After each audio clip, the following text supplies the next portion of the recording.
Thank you so much.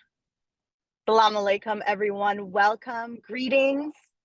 We are so excited to have you all. I am Sam, here joined by so many of our colleagues, as well as Tammy and Rebecca, who are collectively comb cutters.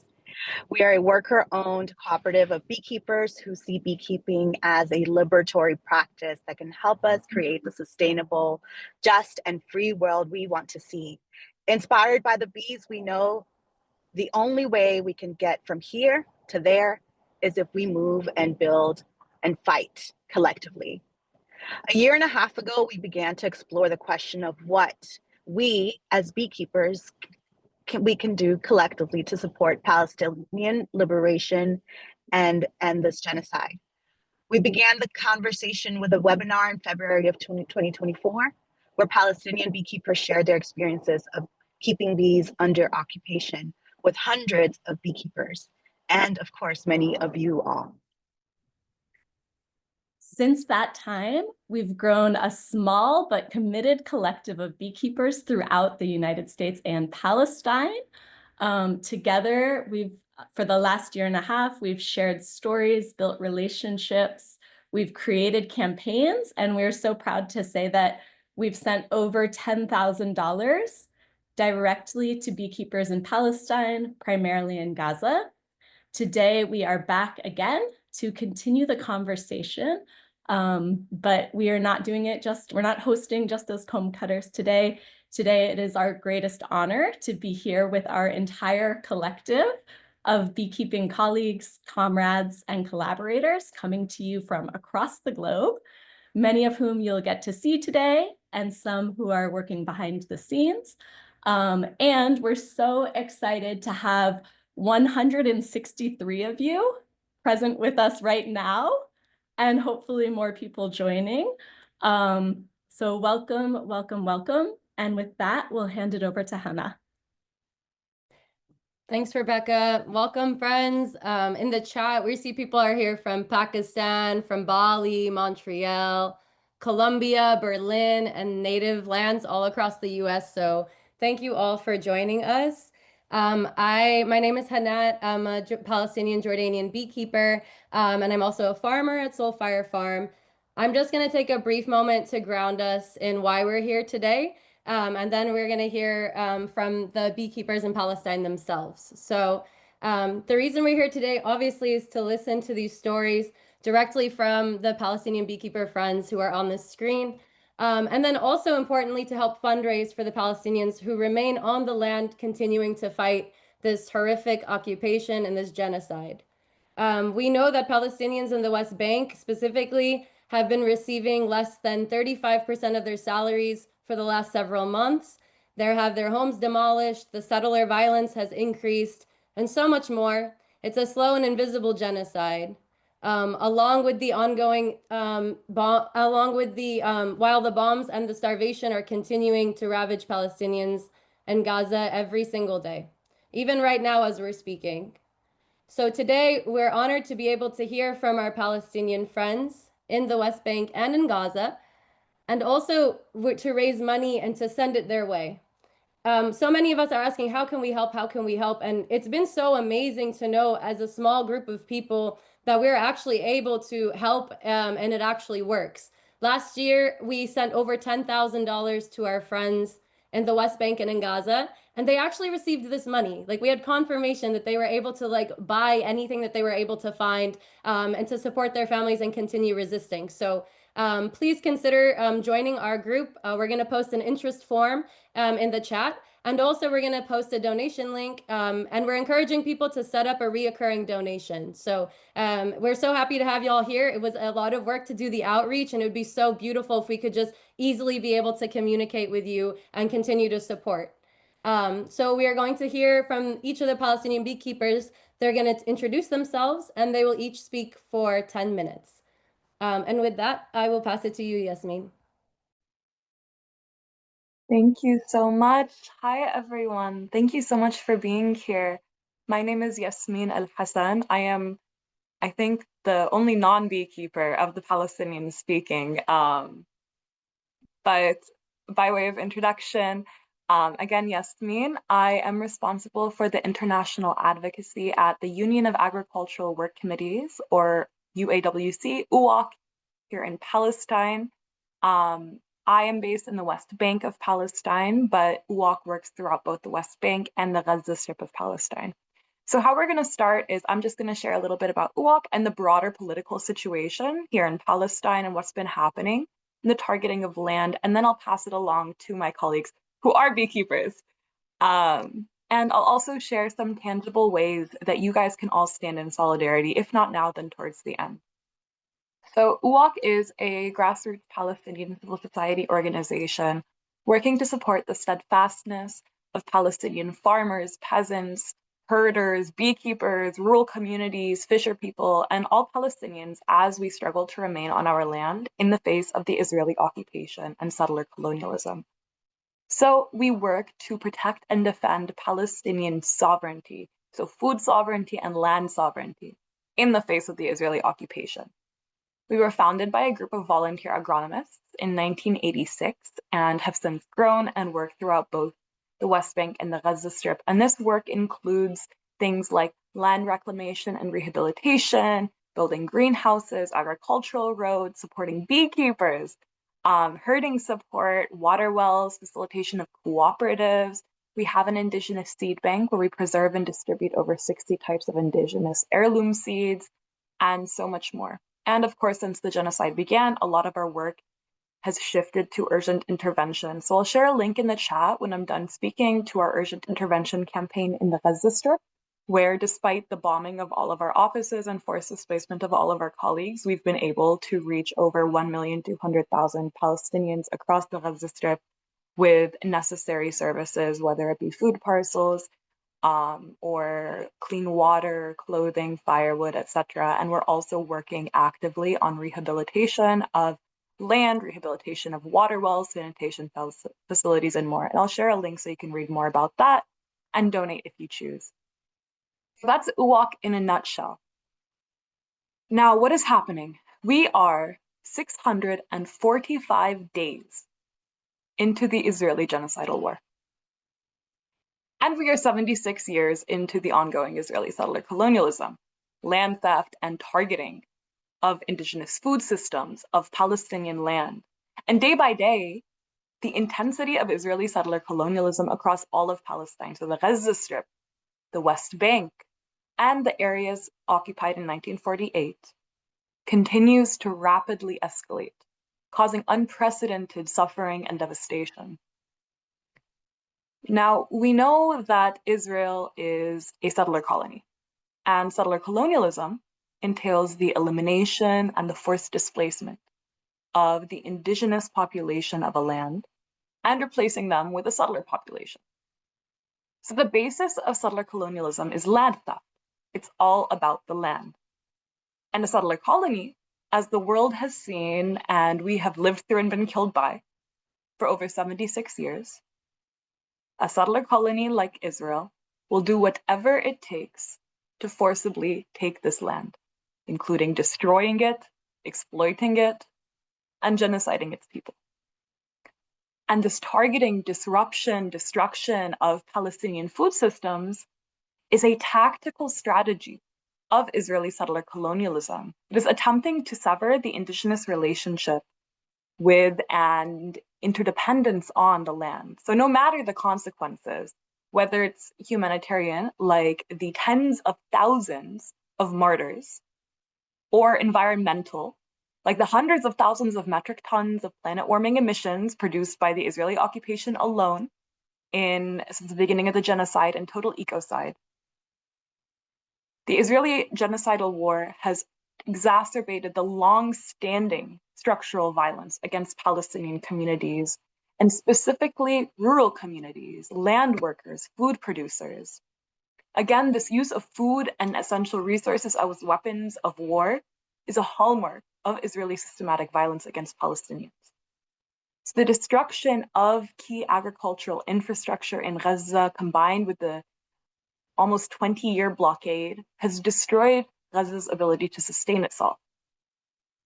So the Israeli occupation weaponized food and created deliberately a famine in Gaza. And my colleague will later talk more specifically in detail about the destruction of the agricultural sector. But the Israeli occupation destroyed land across the Gaza Strip, so less than 5% is viable for agriculture. They have closed off the borders and not allowed aid to enter, and created a militarization of aid where over 700 Palestinians in the past couple of weeks have been massacred while trying to retrieve aid. So there's no food availability, no access to food, and no ability to grow your own food. So the Israeli occupation has destroyed the three pillars of what allows a people to sustain themselves. It has created a human-made famine. Now, the Israeli occupation in the Gaza Strip and the West Bank, by targeting the food sector and the land, they are attempting to destroy the people's ability to sustain themselves. Because if a people cannot sustain themselves on their land, then how can they remain?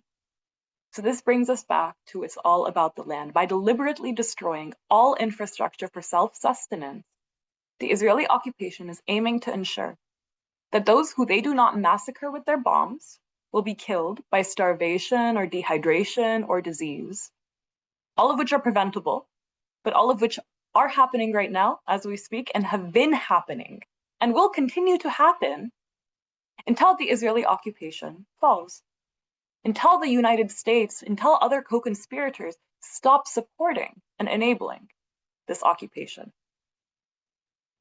Now, as the Israeli occupation continues to carry out its genocidal war in the Gaza Strip, it has intensified the same systems of colonial oppression in the West Bank of Palestine, which are designed to uproot Palestinians, erase our presence, dismantle our livelihoods. So parallel, the same system in different manifestation of active settler colonialism and ethnic cleansing. In the West Bank, Palestinian farmers, herders, rural communities are enduring an unprecedented onslaught of Israeli settler violence, land theft, destruction. The settler violence has reached an all-time high. In 2024 alone, the Israeli occupation stole more land in that 1 year than the previous 20 years combined. Already in the first 6 months of 2025, we have surpassed the settler violence and are on track to surpass the land theft stolen and have already surpassed the settler units approved. And this is all happening with a blank check. Our struggle for food sovereignty is necessarily interconnected with our struggle for liberation, for self-determination. And that is why the Israeli settler colony focuses so much on disrupting our food systems. Because if we had sovereignty over our land, we would be food secure. We affirm food sovereignty as our guiding pathway and framework to liberation. And in the face of the systematic destruction, the need for international intervention and support and solidarity is more urgent than ever, which is why webinars like this, bringing us all together, are so, so critical. All of you around the world must pressure your governments to divest from the Israeli occupation. Institutions, groups, whatever you are a part of, must actively and explicitly divest, must abide by boycott, divest, sanction, BDS. And there are other ways that you can stand in support with us, and I'll share a few in the chat. But I want to just end with that we will be free because we free ourselves. Our liberation is collective. My liberation is your liberation, is ours, is theirs. We will not be free because we are perfect victims or because the occupier frees us. We will not be free because the UN came up with some solution that they didn't for the past 76 years. We will not be free because our occupier changes their mind or because we say please.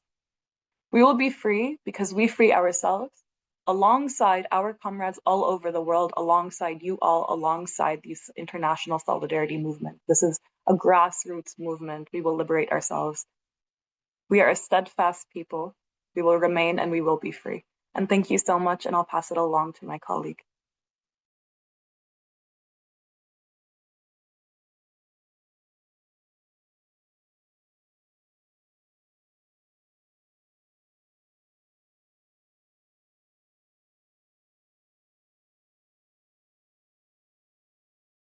Good evening, everybody. Maybe I can share my presentation or you have it in WhatsApp.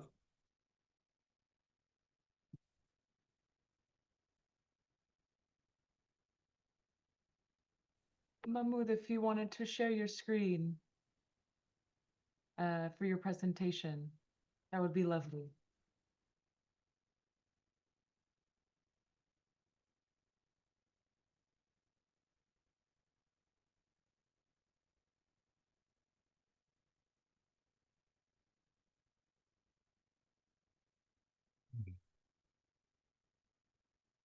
Maybe you can share my presentation from the WhatsApp because I tried to share it from the Zoom. It's not working with me.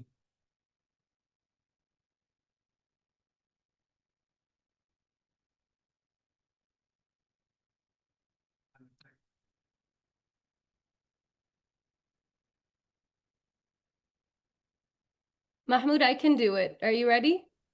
Yes, I'm ready.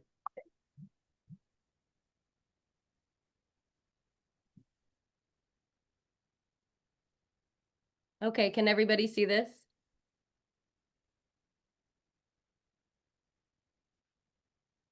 Okay.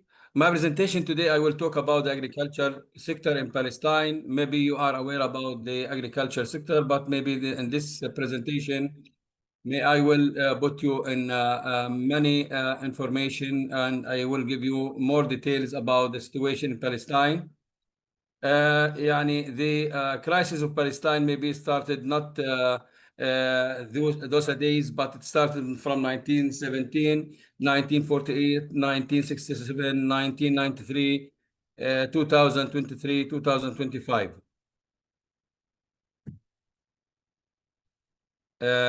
If we want, I want to share with you about the olive oil.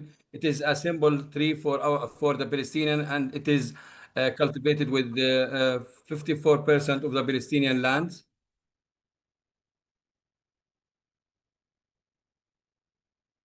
And here you can see how is the Palestinian lands and how the Israelis took our lands. The red color is representing the occupation, and the white is representing the Palestinian lands.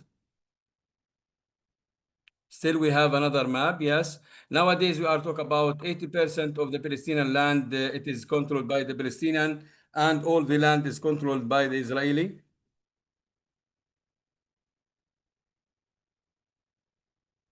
Yeah, just the types of the lands here in Palestine, according to Oslo, Area A, which is around 17%, Area B, which are around 18%, and the rest is the Area C, which is around 63%. And here we can see the Israeli colonies and the Israeli outposts, Israeli military bases, Israeli bypass roads, expansion and segregation wall, apartheid wall, the seam zone, and the closure, which is now it is controlled by the settlers, closing the rangeland, the natural rangeland for the Palestinian shepherd.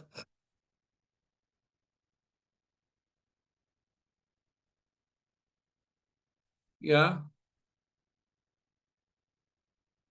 And here, according to that, about comparison between the Palestinian population in West Bank and the settlers, and the Palestinian now around 7 million, and also the Jewish around 7 million. Next. Here, kind of the barriers and closure that controlling the Palestinian land and territories. Yes, next.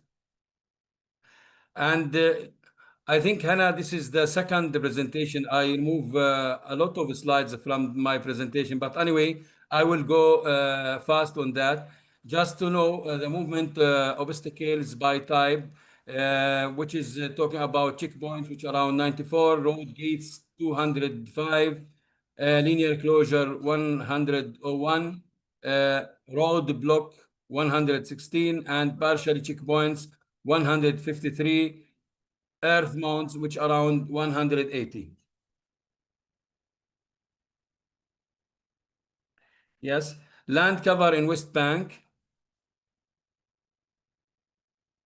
We talk about agricultural land, which are around 2 million dönum, artificial services, which around 604 dönum, and open spaces and water. Yeah, land classification. Okay, next slide. Yeah, one click again. Yeah, here the land classification according to agriculture value, which is here for forest, we are talk about 1%. When we talk about high value, we talk about 10%. When we talk about moderate value, it is around 27%, and the low value, it's around 62%. Next slide. Yeah, here how is the segregation wall is surrounding the Palestinian lands, and how is controlling and make the restriction for the Palestinian movement from their lands to the. Here we talk about Palestinian communities around Jerusalem or around all other districts. It's blocked by the wall and the segregation wall. Here some slides about the Palestinian agriculture practice when we talk about palm date, grapes, cucumber or vegetables, strawberry, wheat, and how the solidarity here and the support of the abroad volunteers by seedlings and cultivation of olive trees. Other slides also talking about the type of agriculture practice here. When we talk about Bandit, also we talk about Jawaffa.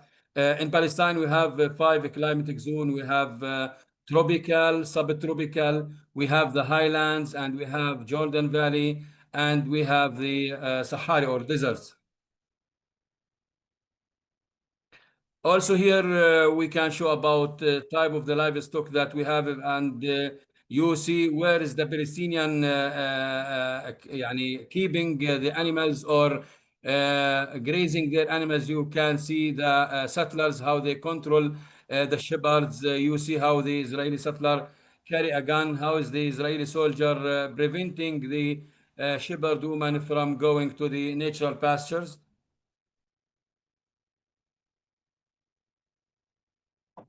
Agriculture economy in Palestine, here we talk about agriculture contribute over 1 billion to the Palestinian GDP. And also for the labor force, it's around 6.2. If we compare it with the 20 years before, it was around the 2023, but nowadays it is around 6.2 because of the Israeli storing and controlling of the land. Yeah, for the GDP, it was contributed in 1994 around 13%, but nowadays we talk about 5.7 in 2022, but in 2025 it's around now 6.3.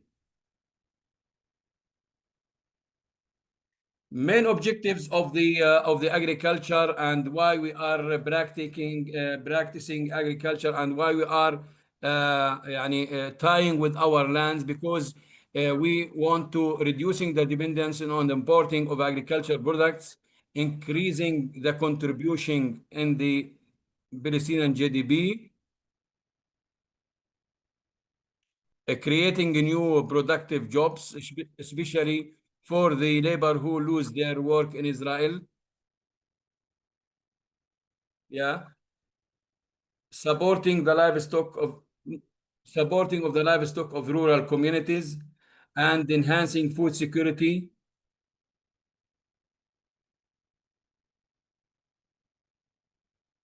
Contributing to the efforts of a climate change.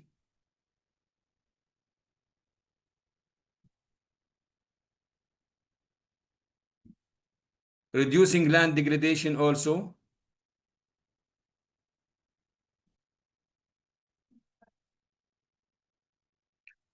Yeah, assess damage and losses due to the war in Gaza.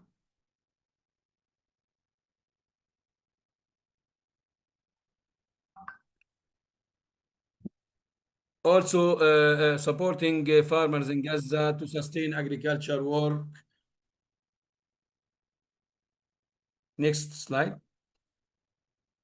Yes, next slide, sorry.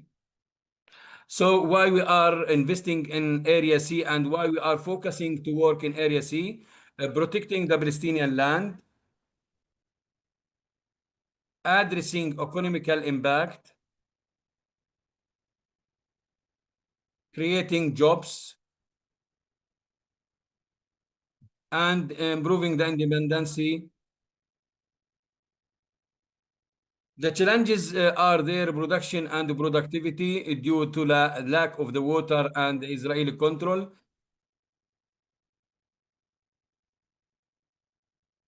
Accessibility, climate change, water accessibility, and settlers attack. Sorry, still we have to talk about how supporting the national agriculture strategy, land reclamation, fostering resilience through the diversification, drought-resistant agriculture and access to water, and investing in biotechnologies and the post-harvest technique.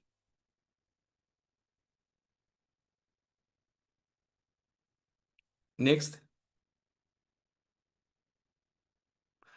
Also, we have here some slides about the agriculture in Palestine, about the project activities that we do, how we can establish the water networking, how we support the children, the older man, and also how to see our land greening.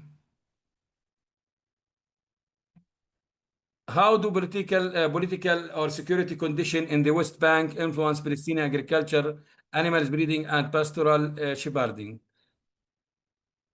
Yeah, 78 hectares or 14% of West Bank have been seized by Israeli settlers. And here they are focusing about grazing areas.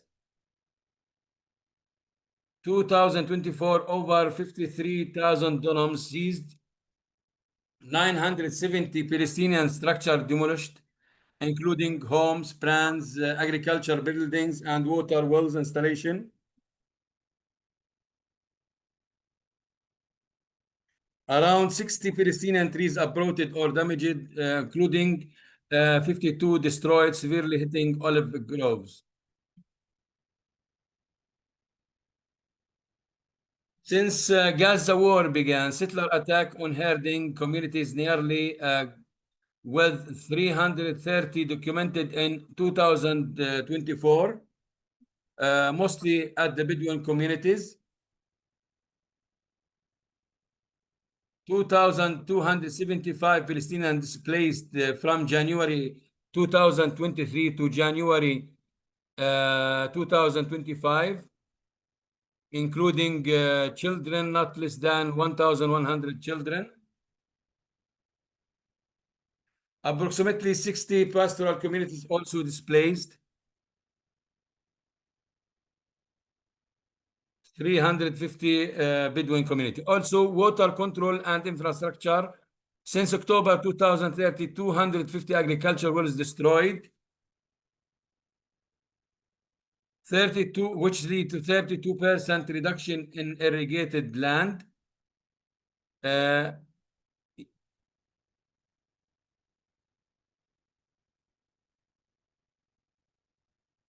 75 or more nature spring vital for herders up.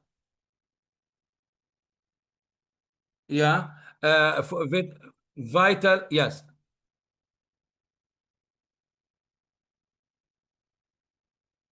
Okay. So 75 or more nature spring vital vital for herders appropriated as settler-only sites, and they're using just for fun and for swim as a settlers. In early 2025, the Israeli Civil Administration earmarked 16,000 dunams for settler grazing in Bedouin lands. Yeah.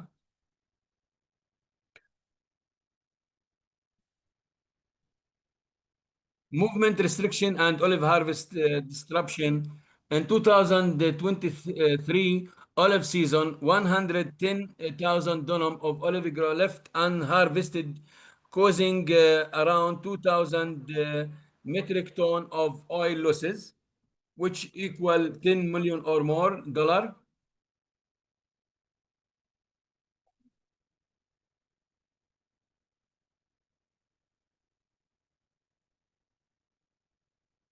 Yeah, 2024 study of 200 farmer found 50% had been blocked at least once from accessing land.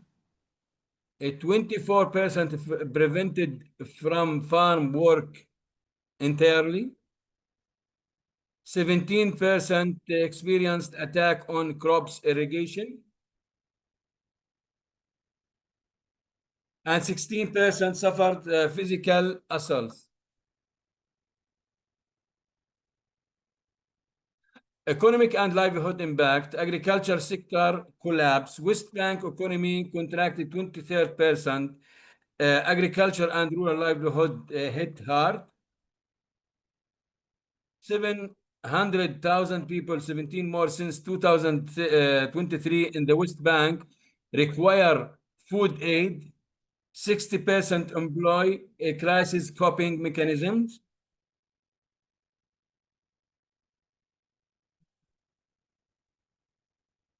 Yeah, 80% of survived farmers reported income drops due to the conflict.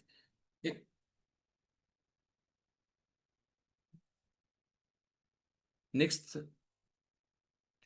The relation between the Palestinians in the West Bank and the animals found there, which animals are most significant, whether culturally, symbolically, or economically, or ecologically. Livestock rule in the Palestinian society, economic and culture backbone, sheep, goats, cattle, and poultry are critical for Palestinian rural livelihood, dairy meat, wool, and egg production. Yeah, ecological value, grazing livestock manage vegetation and sustain agroecological system, particularly in marginal lands and hills.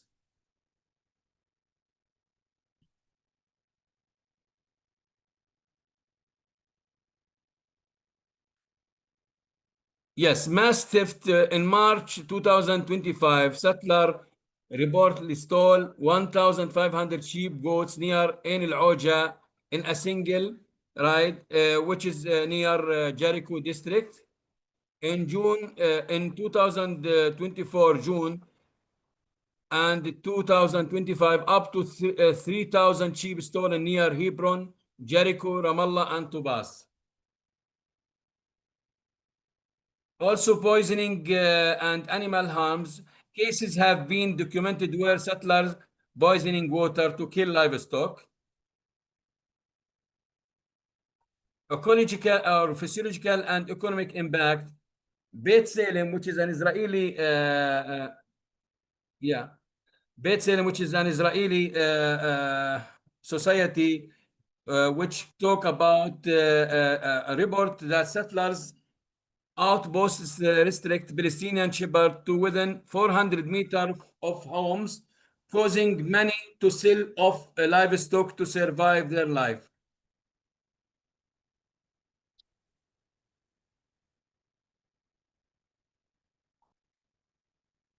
So the attacks increased year by year.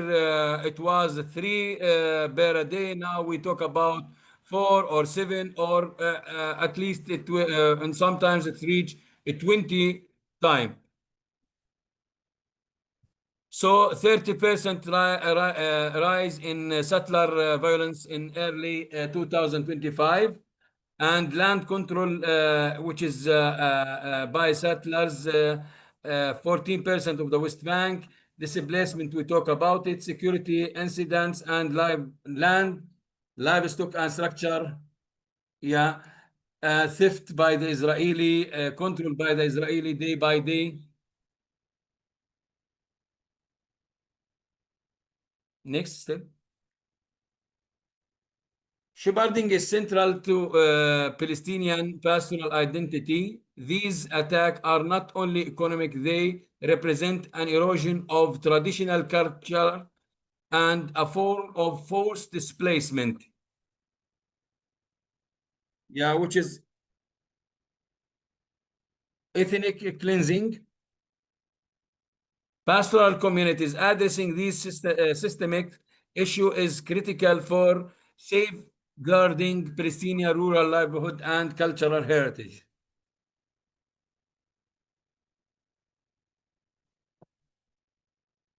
Just here, I want to talk about one case happened before 2 months. Elisha Yard, he is an Israeli settler, a leader in the Hilltop Youth, and under sanction by UK, EU, Norway, Canada, and celebrate the displacement of Magharid there and cleansing of 38,000 dunam in eastern Ramallah from its Palestinian resident.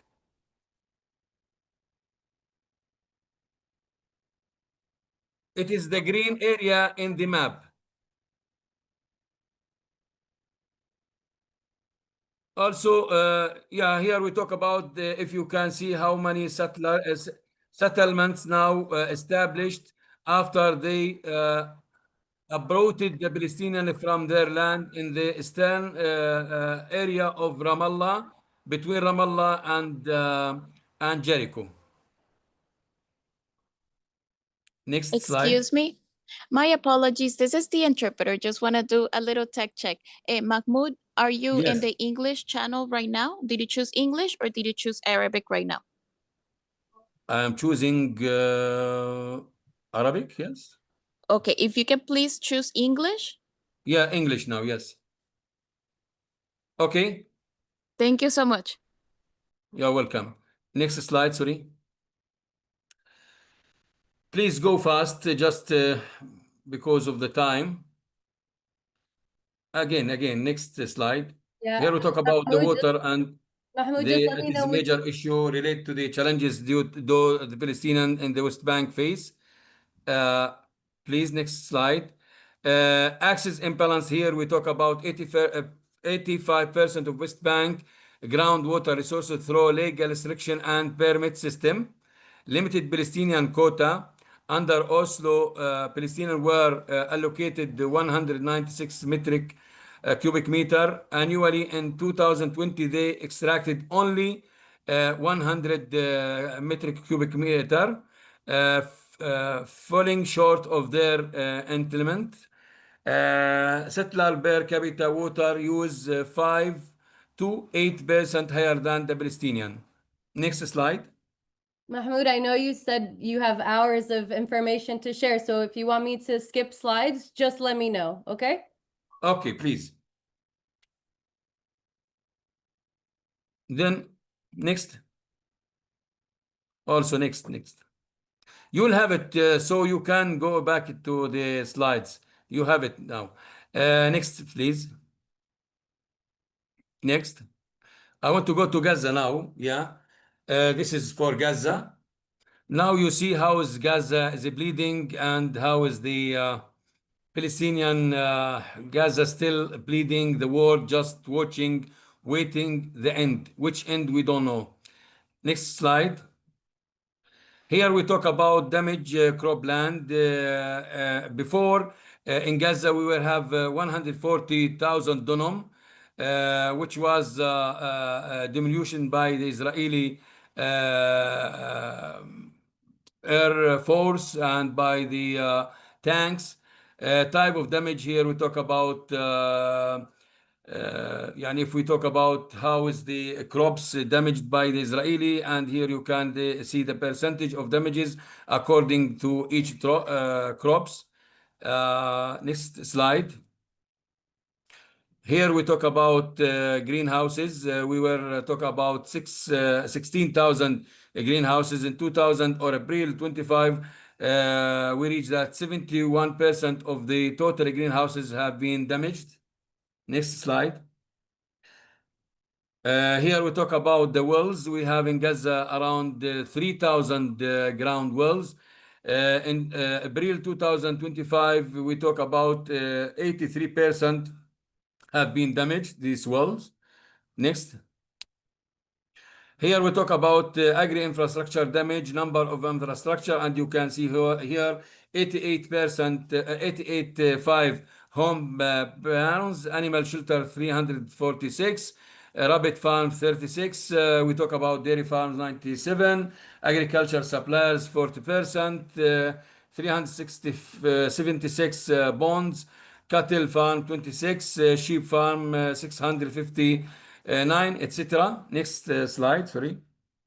Here we talk about how many livestock survived still alive in Gaza. We talk about 36% of the sheep, 39 of the goat, donkeys 80%, cattle 3.48, and if we talk about chicken, just 1.4. Next. Do you know where these, somebody's asking where these statistics and data come from? This is come from, go back, you can see all my data came from FAO and IBC. Yeah, you will, UNICEF also. Next slide. Here we talk about agriculture and food system damages per district. If we talk about Gaza, 38%. If we talk about North Gaza, 18%. Rafah, 12%. Khan Yunis, it's around also 10%. And Deir al-Balah, 13%. About the, what we call it, the total losses, which is around 1.3 billion. Next slide. IBC, this is the reference of all these data with the cooperation with FAO and the Ministry of Agriculture.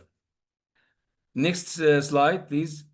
Also, after the hostilities, when we talk about after the ceasefire and the Israeli start attacking the Palestinian in March, we talk about the number of the Palestinian till up to date, we talk about around 57,088 people have been killed, around 140,000 injured, and when we talk about the receipt of the axis, everything in Gaza is prohibited for the Palestinians, including oil, fuel, food, water, medical, everything.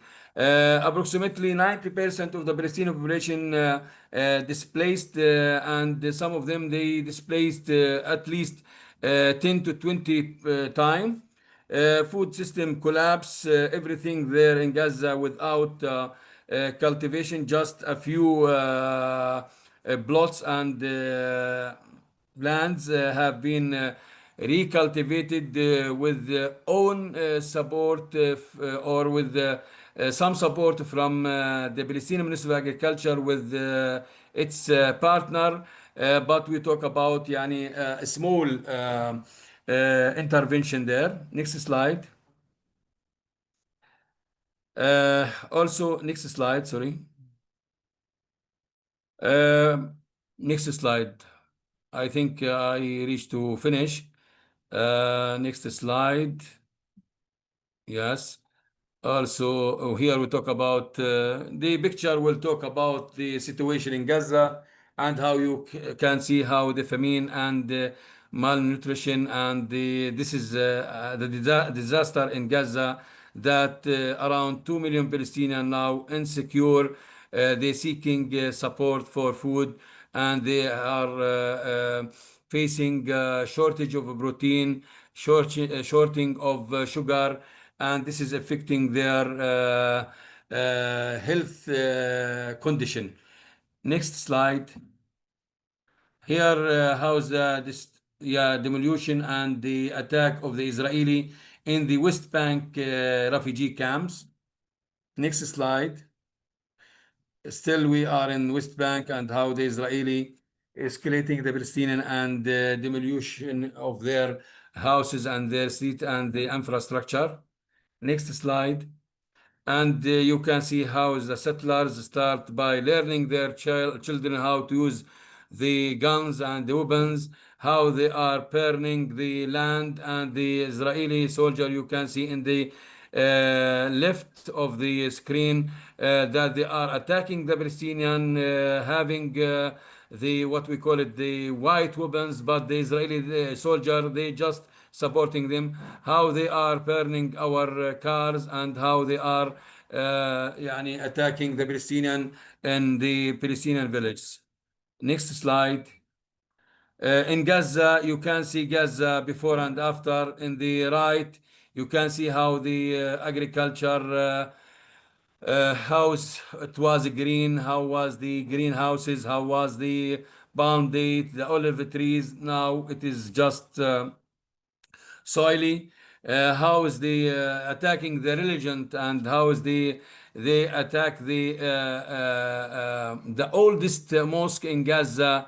We talk about not less than 1,300 year. How they demolition this mosque, and you can see the beach of Gaza in 2022. How it was the life of the Palestinian, how they was يعني within the closure of the border, but they was start يعني creating their life, and how you can see in the same place how the Israeli soldier and the Israeli tanks there. Next slide. What we want from you and from the all international just solidarity with Palestine. Thank you, and hope that my presentation give you an overview about the situation in Palestine. Thank you.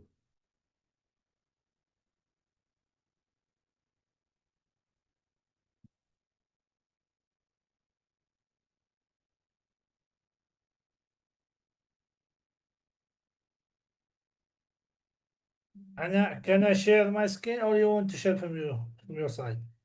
Go I'll ahead. just share, Go ahead, yeah, I'll share my screen and then we can get started if that's all right. You mean me? I can share it? La, Julia will share it. Mohammed, is that okay? There Or is do you no prefer- sound.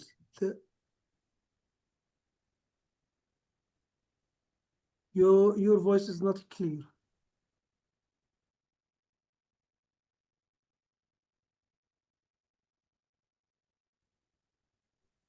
Okay, When you are Nader will start first. Then I will continue, okay? Okay. Nader, are you here? يا نعم معكم. Yeah, let's start. Do you see, Nader, he will speak in Arabic, okay? Then I will speak in English. Nader, Just start. let me know when to flip through the presentation. Sorry? Just let me know when to flip to each slide. اوكي بس نادر لما ماشي بدك ماشي ماشي. لما بدك تطلع تحول على كل سلايد بالستارت. yeah. First, I'd like to introduce myself. My name is Nader Al-Karaki, and I'm the head of the beekeeping department in the Ministry of Agriculture.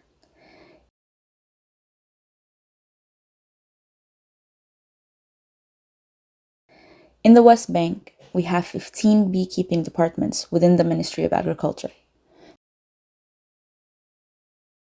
There are also some departments in Gaza.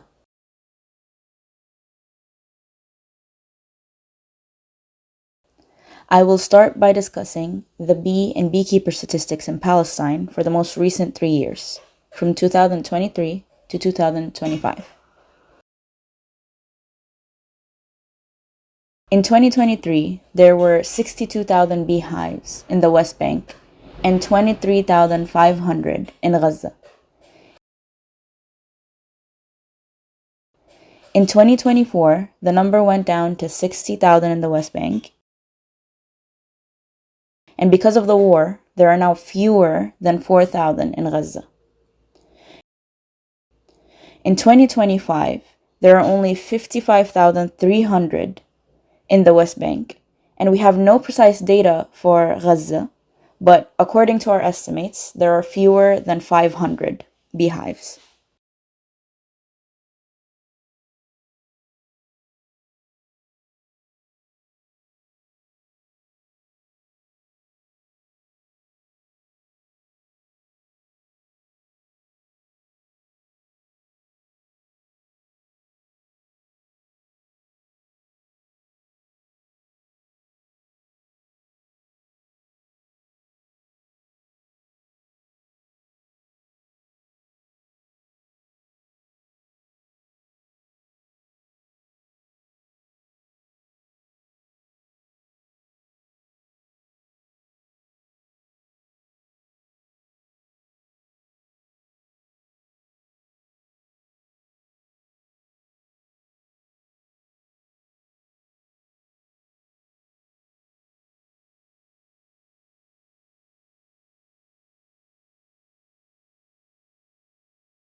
Like we said, there were 62,000 beehives in the West Bank and 23,500 in Gaza before the war.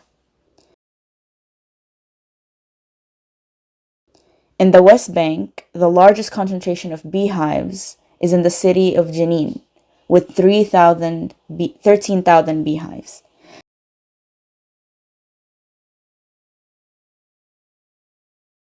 And the smallest is in Al-Quds, with around 400.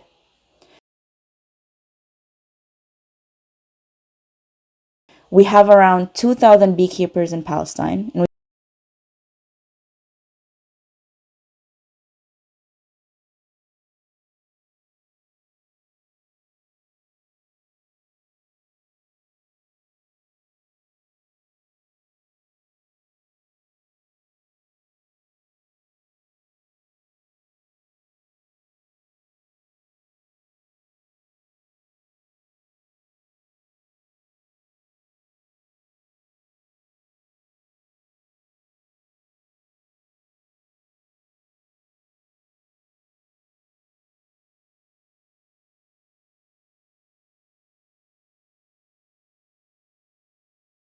and we produce around 800 tons of honey per year, which ranges from 5 to 15 kilograms per hive of honey.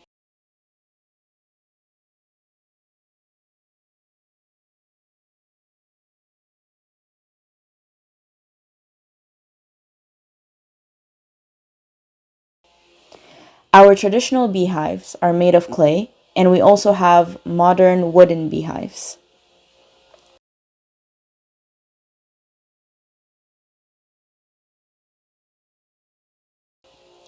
Beekeeping is very important in Palestine due to our rich biodiversity.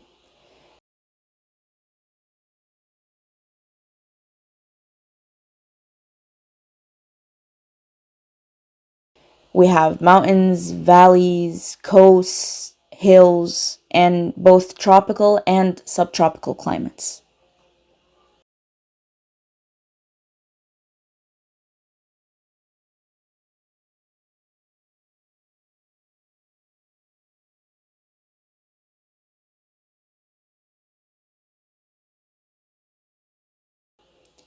The diversity of plants and climate gives us an ideal environment to practice beekeeping in Palestine.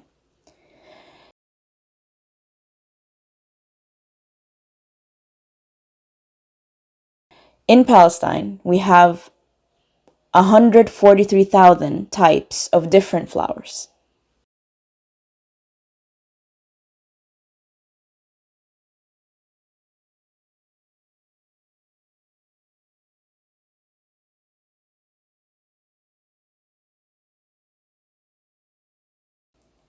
Palestinian honey is known as the honey of 1,000 flowers.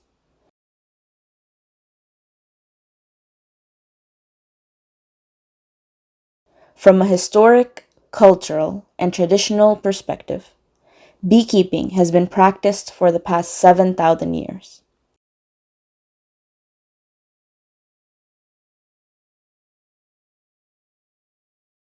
Historic monuments and artifacts were found in Jericho, including honey and beehives that date back that far.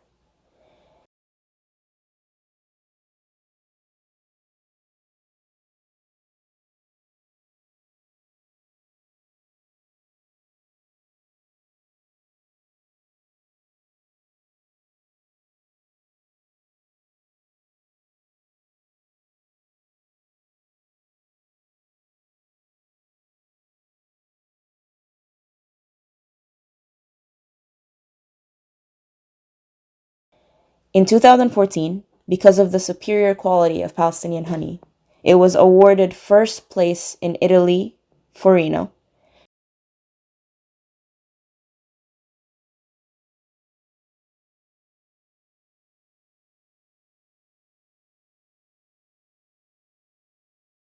and was named the best honey in the world at the honey exhibition in Oman in 2024.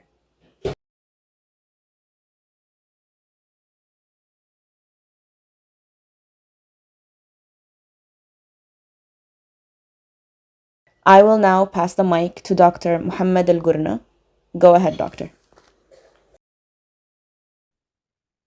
Okay, thank you, Nader, for your presentation. Okay, I am Muhammad Al Qurna. I am beekeeper as well and entomologist. I will not talk much time to introduce myself. Okay, as Nader he said, why beekeeping is important in Palestine. He mentioned like first biodiversity, secondly historical cultural importance, and number three because bees. Why bees is important in Palestine? Because we have many species in Palestine. There we have the biodiversity. We have 7 climatic zone. We have 7 climatic zone. So that means we because of that we have many like flora and different flora. So because of that we have also as well many species of the wild bees and honeybees in Palestine. So there's some like scientific data in 1991 around 1100 known species were reported. Also as well in 2016 a new species, 8 species, and as well also 14 different bee species were shown and reported in mahmiyat.ps.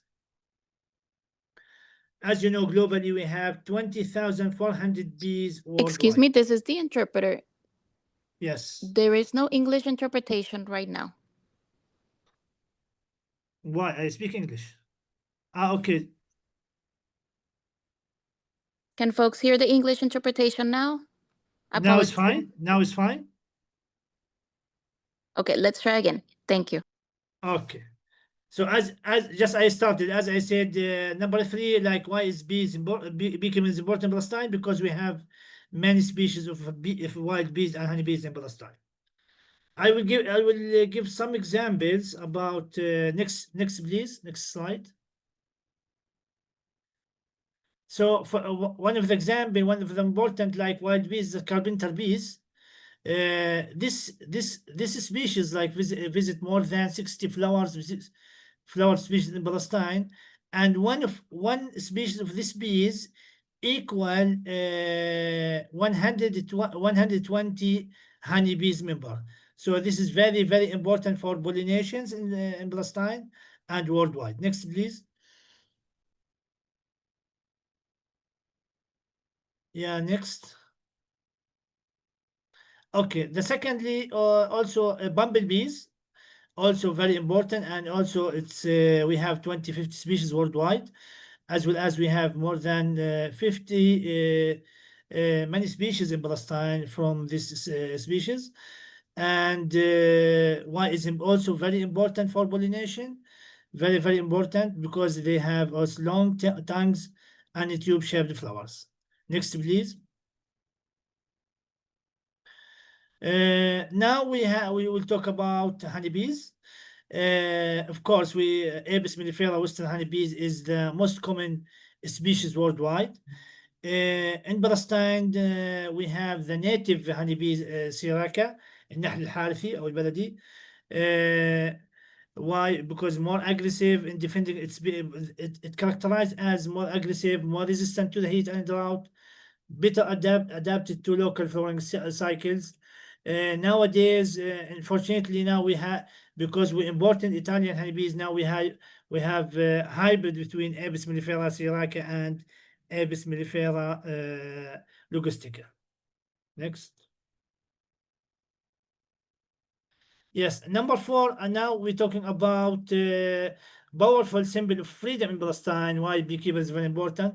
I try to make summarize about why bees is important, why we talk about bees and our land, our resistance. For example, the first in the table, the first column talk about bee traits. Of course, bees can fly easily. They can access from place to place. No checkpoints, they can't stop them, no wall.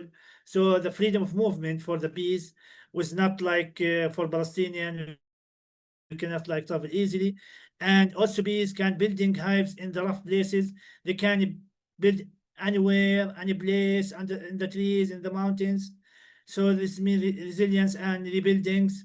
Pollinating native plants, connection to the land, of course, and also bees like working together in one group, in one colony, which mean unity, peace, and cooperation, and surviving harsh conditions.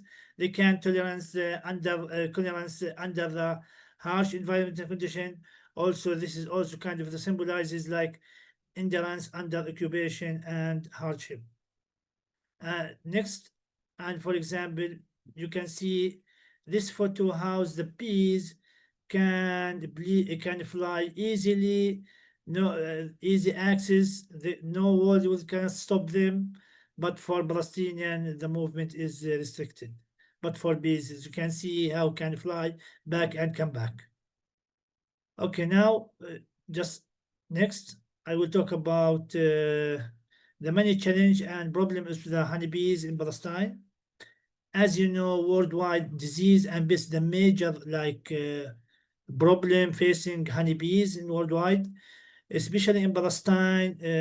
We have some like issues like varromites, like mites attack honeybees. Bacterial disease also attack the broad disease. I think who is specific knows what this means, as well as also wasp, hornet, oriental hornets, which like specific in Palestine also is the large predators attack honeybees. Next, the other like problems also pesticides exposure. Also, we're facing this problem nowadays because the intensive traditional agriculture, they're using like intensive pesticides and insecticides. Will also this issue like increasing over time and affecting on the honeybees. Number 3, next. Number 3, I can talk about climate change nowadays. We have low rainfall in winter time, short spring, and prolonged high temperature in summer. For example, in last 2 years, only we got in 2023 and 2024 only 60 and 70% of the rain. This year only below 50%, which negatively affect on the bees in many like issues. No enough food resource like nectar and pollen, increase the disease and pest, increase the stress on bees, life shortage, stress on the forage, and effect on the bees. Of course, also leading to affecting the economic on beekeepers. So that means we will not get any honey and honey bee products, and also be declining over time, no additional income as well. And the number 4, which number 4 next, the 4th challenge, which political issue and Israel occupation. As you know, as Nadia mentioned, in Gaza in 2023, we had 23,500 beehives in Gaza.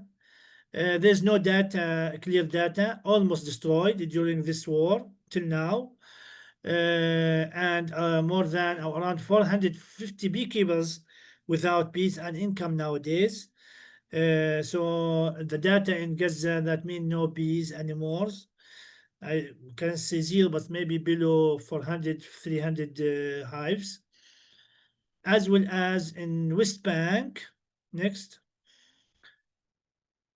For the West Bank also, because Mr. Mahmoud, he mentioned about area C covers 60% of the West Bank, which this area is rich in the nectar and pollen plants. But beekeepers cannot access it due to the military and administrative restrictions. So nowadays, normally in normal situation, beekeepers like transfer their colonies to this area in West Bank. But nowadays, because of the war, no access. That means then there's no enough food for the bees, then no honey products, and some apiaries have been destroyed by settlers, causing serious losses. Because that in 2025 the number of the hives also in West Bank is declining. And of course, as you can see in this map, more than 6,000 checkpoints in West Bank. This is restrict the movement of bees from area to area, which is also affect in the honeybees. Next. So for the recommendation and outlook, I think we need more, but just I summarize. First, we need like continued donations and supporting beekeepers in Gaza and their families, as well as also in West Bank. And we need also like urgent support for beekeeper in West Bank. We need food for the bees, queen breeding during drought periods. And also we need provide training programs in the climate resilience, beekeeping, and disease management. For outlook, next, last slide.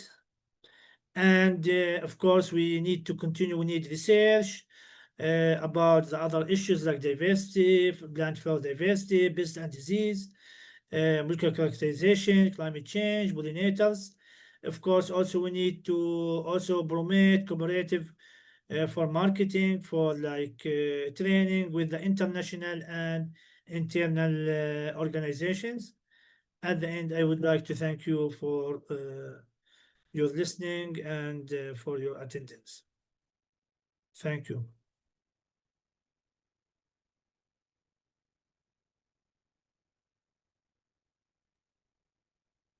Beautiful. Thank you so much, Mohammed, to all of the presenters, Nadir, Mahmoud. Thank you so much for your insight, for your wisdom, for everything, every bit of information that you all brought to us here today. I can see the chat, lots of questions coming in and lots of curiosities, lots of people wanting to go back and comb over all of the information that you shared. So thank you. And thank you all in the chat for your enthusiasm and for your curiosity. We have now arrived at our portion of today's presentation, that is the Q&A. And I want to introduce Chelsea, who is one of our collaborators and fellow beekeepers, who has been joining us from North Carolina. So welcome, Chelsea, if you want to say a couple words. Thank you. I'm so excited to be here and be a part of this group, and much, much, much gratitude for the speakers today. Sam and I will be asking some of the questions that were sent ahead of time.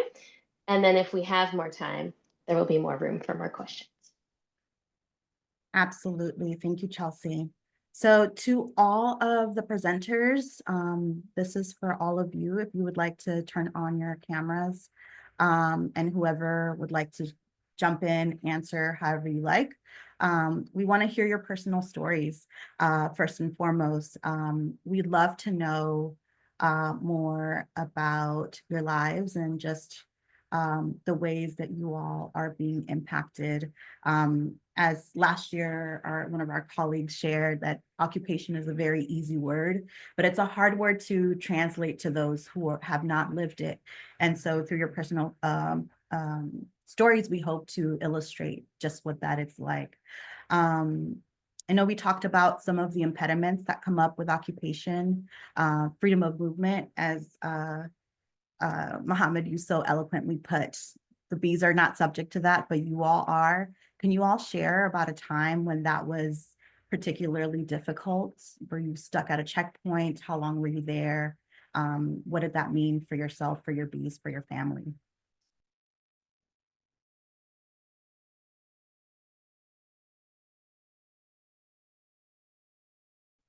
You ask me? Take it away if you'd like, Mohammed. Sorry, can you, because I am just trying to respond to some questions. Can you repeat the questions? Yes, I'm just asking about, in particular, as it pertains to freedom of movement and the impediment of your own freedom of movement. Can you share about a time when you were stuck somewhere as a result of the occupation? How long were you there? What kind of sacrifices did that entail? How did that keep you from your bees, from your family, et cetera? Whatever personal story you'd like to share, yourself or any of your colleagues. Okay, who want to share? Who want to answer? Mahmoud? Yasmin, would it be helpful to translate the question into Arabic and maybe Spanish as well? Or Arabic so that our Arabic speakers can answer the question as well.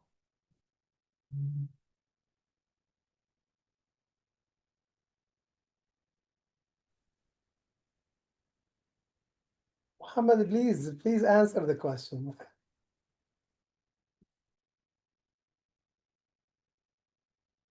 Okay, they asked me to answer. In general, for daily activity, for example, I live in Bethlehem, so I work in Ramallah. So I need, when in normal situation, I travel from Bethlehem to Ramallah, take me 1.5 in normal situation. Because also there, it was before, it was also checkpoints, but still there. But for example, nowadays during these days, maybe sometimes took me 2.5, 3 hours in the morning, and 3 hours when I have finished my work. So almost I spend most of the time just on the way, waiting on the checkpoints, just thinking about. I spend most of the time thinking how I will arrive my work first. After I arrive my home work, then I start thinking how will I come back. So all the day, my mind only thinking when I will arrive my home, arrive work, and arrive my home. This is the first. I always thinking about how's my family. So just like our mind thinking about the situation, we're afraid about this, scared about the situation. We scared about the situation. This is the problems. This is like daily activity for my working. For example, for my bees, normally because we have different climatic zone. I think Hana, she remember. So during spring, I keep it in my side because I have some flower.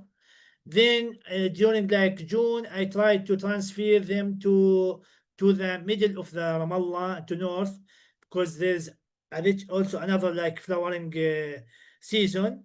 But this time, because the situation, I cannot transfer the bees because I don't know when will I arrive Ramallah.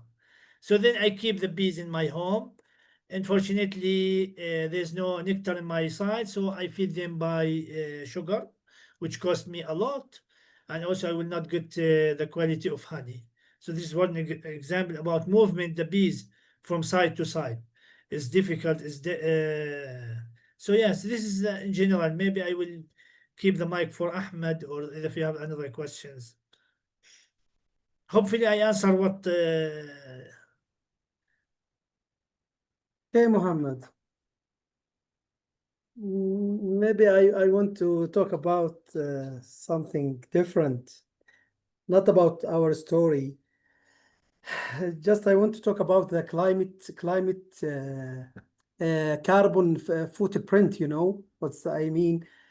But firstly, I would like to thank you to give me this chance to be with you in this webinar. Maybe I prefer to speak in Arabic language because I want to reach my idea very good. I want to speak in Arabic, and I don't know if you have ever heard about the climate hypocrite. Can you listen to interpretation? Okay. The climate hypocrisy, I like the concept and I would like to share it with you. So when Russian-Ukrainian war happened, the climate institutions start to work and they did all the calculations to see what the war would have impact on the war and how it would change the global climate and the temperatures around the world. And they start talking about these things. But I didn't see these people talking about the influence of the Israeli war on Gaza and the footprints, the carbon footprints that would happen from like all the tanks and all the bombing that happens, not just only on Gaza, Iran, Syria, and you know, all this. So some of the reports talks about the first 60 days and the war of Israeli war on Gaza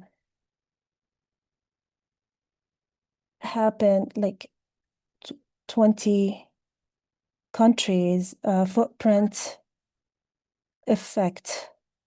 So the carbon footprint was equals to 20 countries of carbon footprint.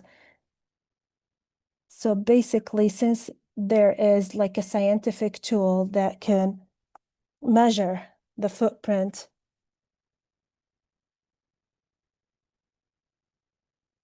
I am asking for them to count what the carbon footprint, and the poison things that would affect our water and our soil for years, and needs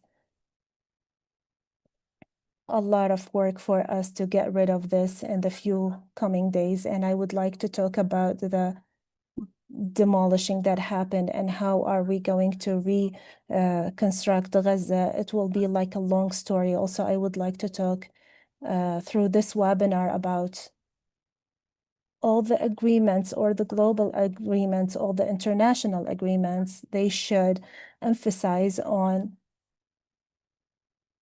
the carbon footprint and find solutions as a resolution to this word, as much as they're talking about the high temperatures. And so the carbon footprint will affect the whole global climate. They will affect the water resources.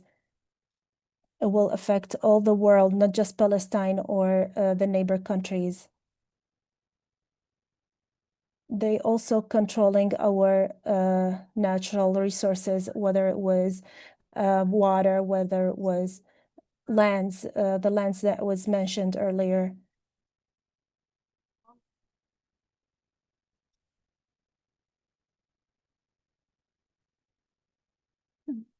The question was why pastoral were like the people who were affected the most.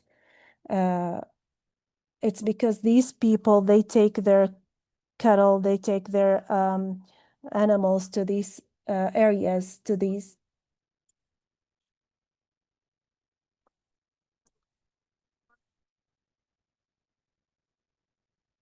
There is a lot of prevention for the people who have like the pastoral, who can have like their cattle and their animals to go to the green lands. Thank you so much, and I wish you a good day. I want to just add on to that a little bit, because Yes, that was please, really, yes, please. That was really, really important information. يعطيك العافية, Ahmed. Just to add on to that a little bit and connecting the dots between preventing the freedom of movement and pushing Palestinians out of the rural lands. So as my colleagues had mentioned, Area C, over 60% of the West Bank, is the most resource rich. It's historically the food basket. And as we keep seeing the theme that if a people cannot sustain themselves on their land, how do they remain, right? So the attacks on the Bedouin, the communities who are in Area C, is attempting to force Palestinian communities into small urban enclaves that are connected only by Israeli-controlled roads. And these also besieged by around 900 movement obstacles throughout the West Bank. So we know, if you look at a map of the West Bank that is marked with all of the urban areas, so areas A, B, and C, and then where the Israeli settlements are and the Israeli settler outposts, which are now over 300 total, and the land that is being stolen and the forcibly displaced communities, you can see very visually how the Israeli occupation is forcing Palestinians out of land that is sustainable, land that provides and feeds and nourishes a people, into, again, these small islands that are then besieged and suffocated. And then they then take over their goal of creating a contiguous Israeli settlement throughout the West Bank. And the freedom of movement. So I live in Ramallah. I'm originally from a village in Jenin. There was once when it took me 7.5 hours to get from Jenin to Ramallah because there were Israeli settlers attacking on all of the roads. And it was right after the Eid holiday. And we were stranded in the middle of nowhere and all the roads were closed. And all of the checkpoints were closed. And settlers are attacking everyone. But that's a normal day. And the Israeli occupation is attempting to make that the status quo.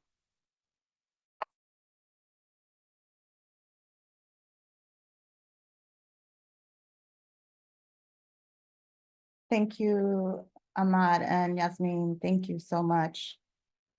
I have to share my, yeah. I want to talk about some of the Palestinian, what we call it, norms or traditional that we were able to do it before the occupation and after the occupation. But before 10 years now, we are not able to do it anymore. And here I'm talking about the livestock, especially that I'm a shepherd. I have my own sheep and I have my own bees. So before it used to be a traditional among Palestinian Bedouin and villager and shepherd to migrate during the summer from the highlands to the Jordan Valley. You know, the Jordan Valley, the temperature it is around 40 to 50. And in the highlands, it's around 25 to 30 in summer. So the Palestinian shepherd in summer, they shift their animal from the Jordan Rift Valley, which is around 40 to 50, to the highland to reduce the temperature and to feel comfortable more with and tolerate themselves and their animals with the temperature. And again, in the winter, they go to the Jordan Rift Valley because the temperature will be around 20, 25, so it is better for their animal and the production. However, due to the presence of the occupation and the attack of the settlers, now the Palestinian they left this practice and became from the past. So this is affecting the Palestinian how to use the land, how to use the rangeland, and how to reduce the cost of the what we call it of the inputs. Before the Palestinians, they were able to graze their animal 10 months per year in the normal grass without paying any cent for the fodder. Nowadays, 12 months they feed their animal. This means that they pay for the animal a 12 time comparing with the past. in the past they were used the natural springs to drink their animals, which was close to the rangeland. Nowadays, the settlers, if you go around the Palestinian lands, and if you see the springs, natural springs, just you will see naked settlers. Really, they just want to show themselves naked to the Palestinian women, to the Palestinian children, and use those springs just to swim and to waste these springs, and not allow the Palestinian to use it for drink their animals. Nowadays, the Palestinian, if we talk about areas like South Hebron, which is far from Hebron, around 50 kilometer, which is surrounded with the settlement, with the gates, with the roads. The Palestinians, they were not able now to drink their animal from the natural springs, so they pay for 1 cubic meter of water around 12 USD dollar per 1 cubic meter, while the settlers they just pay half dollar, and sometimes they didn't pay any dollar, any cent, because they use the Palestinian water. So this is how, imagine how is that affecting the Palestinian. Imagine how the Palestinian life changed. The Palestinians, they were able to keep 2.5 million livestock, sheep and goats. This was in 1980, 18th. And if we compare it after 40 years, this means that the population increased and the feed is needed increased, but the animal decreased because there is no natural pasture, no rangeland. So everything you have to pay for it. And in Palestine, you are not able to cultivate the wheat, the barley, because they control Area C. So from where to get the fodder? Just to go to where? To abroad, to Ukraine, to Russia, and to the USA to buy the fodder. Each ton of barley, maybe in Ukraine, it's around $50. Now here in Palestine, it's around 650 per 1 ton. Imagine that prices. Another issue, the Palestinian wastewater. You know, it is our wastewater. We have to use it. We have to reclaim this water. It is through the wadi to go to be collected in a pools, and the Palestinian able to use it. The Israeli, they prevent us to use this water. They store this water. They treated this water and resell it to the Palestinian by paying $7 per cubic meter for the shepherd, and 5 shekel to 10 shekel for the domestic consumption, if we will use it for cultivation. So a lot of stories, a lot of things you can see how it's changed the Palestinian life. Another issue, which is one of the tradition that I was used to do it in my life, it was that we were gather all the animal flocks in one area in the mating time in the summer, June, July. Why we use this traditional way? Because while the animal enter in the mating season, especially here we talk about rams, they release pheromones. These pheromones go with the water, what we call it, nada. شو الندى يا شباب؟ So this pheromones is coming from in the atmosphere. So it came from this ويندي ها؟ ويندي أو ديو أبصر شو ويندي رياح. Anyway, I will explain it well. So this phenomena, pheromones, is going through flock to another flock. So all these flock come in one time in mating season. So this improve the mating season, the mating rate, the mating percentage. So the Palestinians, they were not using any artificial tools to improve and to increase the mating season. So we were able not to use sponges and hormones, to use it as an organic way of producing our livestock. Nowadays, we are not able to go to the mountain. We are not able to sleep Really, myself, I was asleep in the mountain, far from my village, 10, 20 kilometer, just under the moonlight.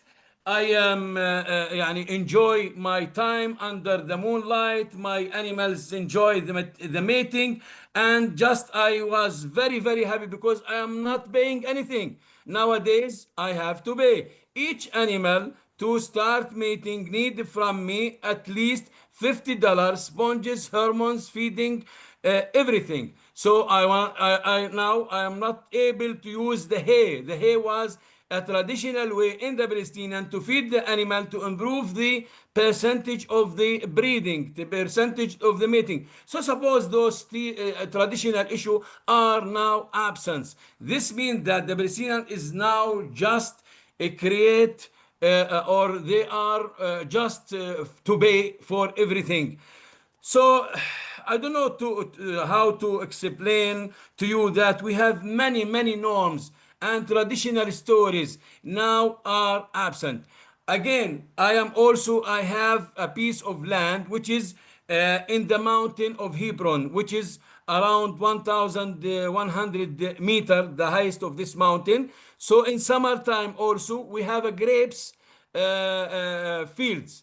So we left our houses in the what we call it, in the hills or in the wadi to go to the mountain. So we were able to live in this mountain from July till October.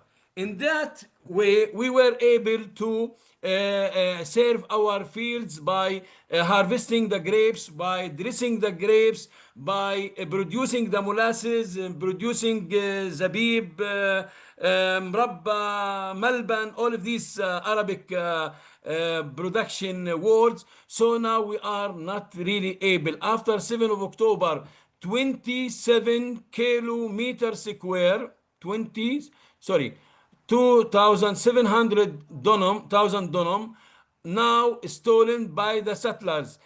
You can imagine that a village of me, which is now the population is 25,000 people, while the settlement that occupied our land, they have only 150 settlers.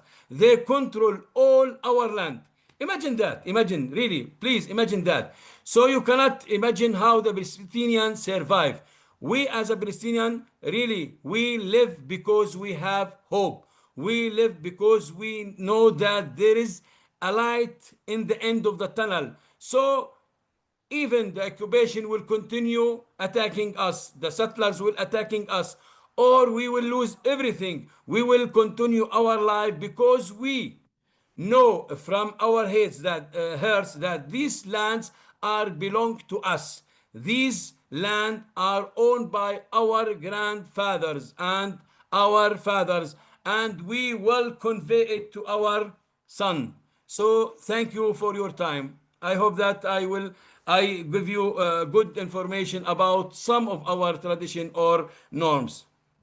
Mahmoud, thank you so much. That was extremely powerful, and especially in the realm of livestock and knowing how their populations naturally grow and how that is inhibited now. I think we have time for like one more question, and that is, which leads up to kind of our conclusion. Are there tangible ways for beekeepers, not in Palestine, to support you guys?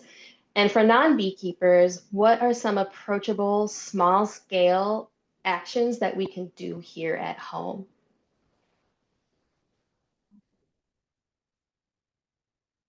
I can start for the non-beekeepers as a non-beekeeper. This, first of all, has been so amazing. Thank you all so much for being here and for sharing space and learning from one another.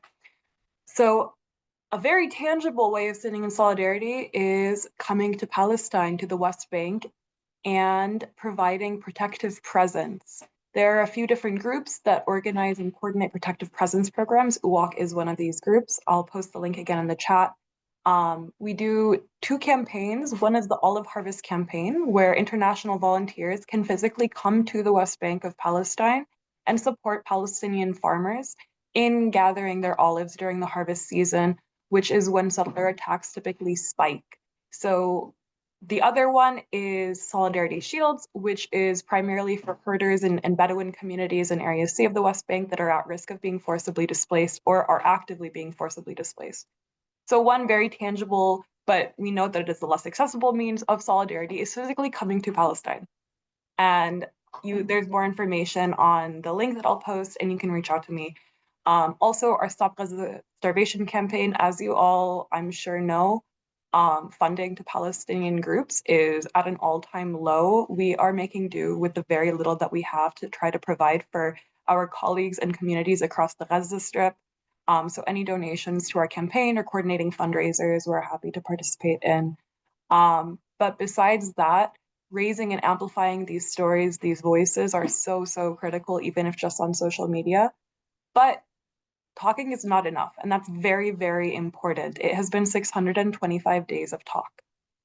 We need tangible disruption.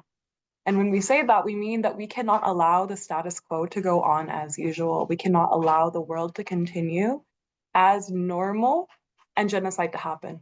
So for those who are in the United States, you are very uniquely positioned to help disrupt the flow of cash from the United States to the Israeli occupation.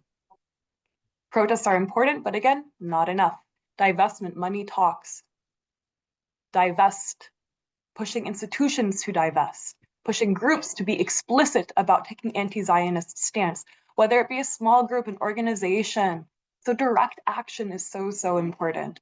Now, of course, pressuring your governments is critical, but change starts from the bottom, and grassroots and social mobilization is really important. If anyone is interested in hosting webinars or teach-ins with their communities, let us know, and we're also happy to support that.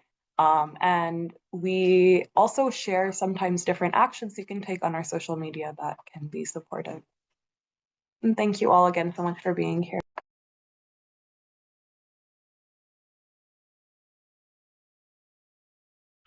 Does anyone else want to speak to actions for beekeepers?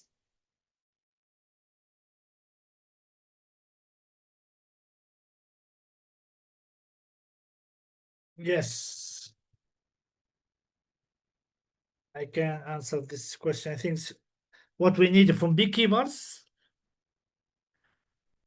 for Palestine, of course, as I mentioned in the slides, but maybe I can summarize now. We need your voice to raise your voice worldwide and increase your pressure on your governments to stop this crisis. This is also, it's very important for us. Of course, we need your support, like for beekeepers in Palestine. Of course, in Gaza nowadays, we cannot support the beekeepers because there's no access for to like at least to introduce the bee tools. It's difficult nowadays, but for their food, for their living life expenses, we need to support them for donation, for food, for increase the pressure on the governments and the international organizations. This is for Gaza. And for West Bank, of course, we can support beekeepers nowadays because of climate change. We need to keep them like resistance and like standing up. So we need to support them for their beekeeping, for their bees, like give them food, feeder for the bees, and of course increase the hives, encourage them to the plant. So yes, and we need, of course, keep you like raising your voice. This is important. Transfer the truth, even if you can visit us to see the truth. We don't need from you only just the transfer the truth about the situation and increase the pressure on your government. And yes, and thank you.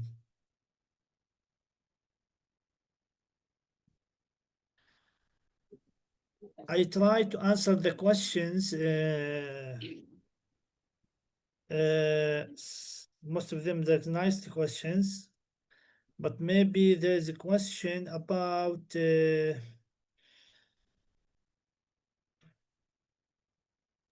we have time?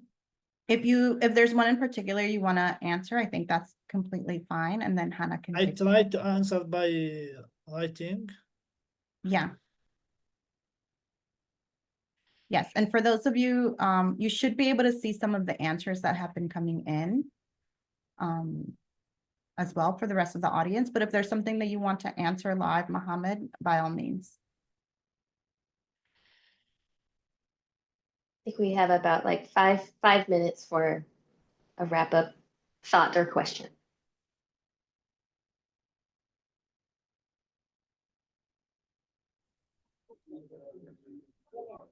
مرحبا. إيهاب. نعتذر على تأخير الوضع أن النت عقبال ما Oh my حصلته. God. يلا mic is yours. Okay. كيف حالكم؟ Joining us from Gaza, we have our colleague Ihab, interpreters, if we can be on standby for them to speak. For English speakers, make sure you're on the right channel.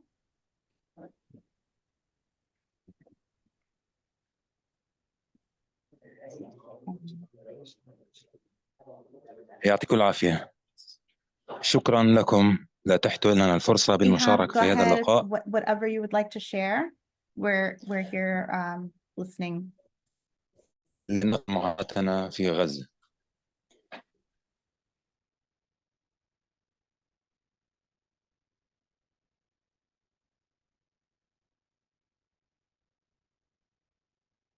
Here in Gaza, we are surrounded and besieged from all areas. From the west, it's Egypt. From the east and the north and the south, it's Israel. And then there's the sea. Gaza is extremely small.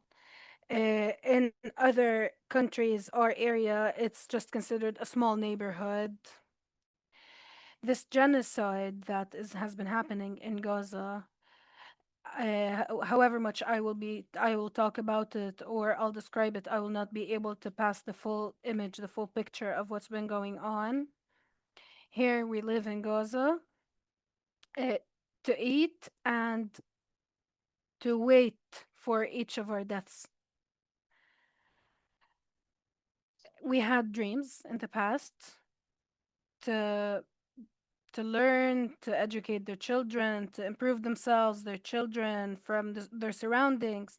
Today, each of us thinks only about how to preserve their lives, how to get 1 kilogram of flour, 1 tomato or 1 potato, just to stay alive. Prices are scary. Getting 1 kilogram of flour, you can take 5 to 6 hours to get 1 kilogram of flour to feed my 10-person family. 1 kilogram of flour today is 70 shekels in US dollars. Please, Mr. Muhammad, can you please tell us how much 70 shekels is in dollars? It's extremely difficult. I speak as a beekeeper and as a person in Gaza who's living the atrocities that have been going on in Gaza. It's just bloodshed, body parts. Yesterday, I took my children trying to just for recreation. I have twins. I went to this farmland that's 20 meters away from occupied areas. One person was bombed. He was shredded into pieces. I have children. They're 5 years old. They saw that. I do not want to explain what happened to the children. Whatever I describe, I will not be able to describe what happened to my children seeing that. I retreated, went back home, tried to play with them, tried to distract them so they might forget what they saw. The area is extremely narrow. Wherever you would move, we have been pushed only to the coast. The whole of the Gaza Strip is just 365 kilometers, square kilometers, but now we're all pushed to the west to the beach, the coast. Our apiaries were to the east, which are on the borders of Israel. We're not there anymore. We had a lot of apiaries. They were very productive. We had around 1,000 beekeepers with an average family of 7 people. Today, they are without income, without homes. They are internally displaced, living in tents. They are subjected to the harsh sun every day, and in the winter on brutal cold. Uh, it's an atrocity. We are talking about around 1,000 families who are each around 7 people on average. I lost the voice. I cannot hear him anymore. I think he's dropping out.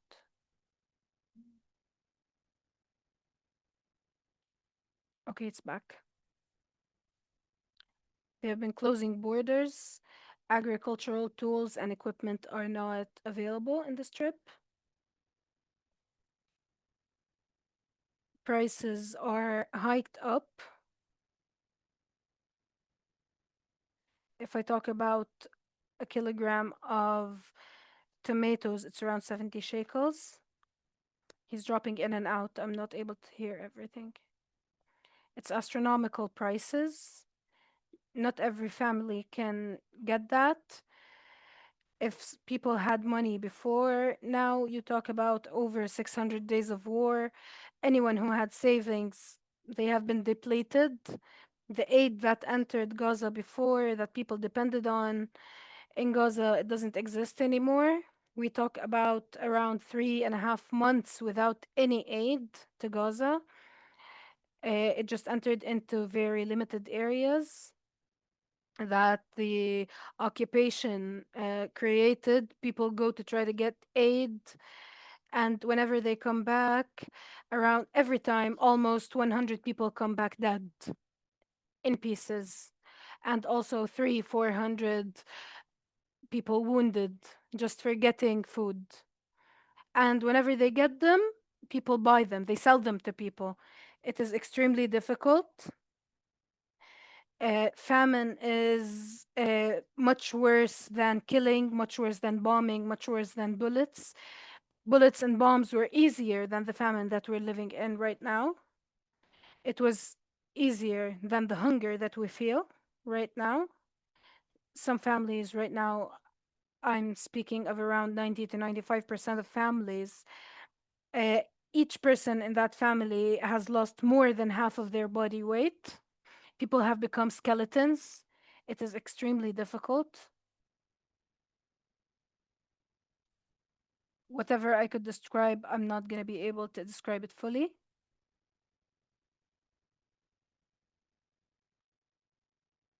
Lost the word. Thank you.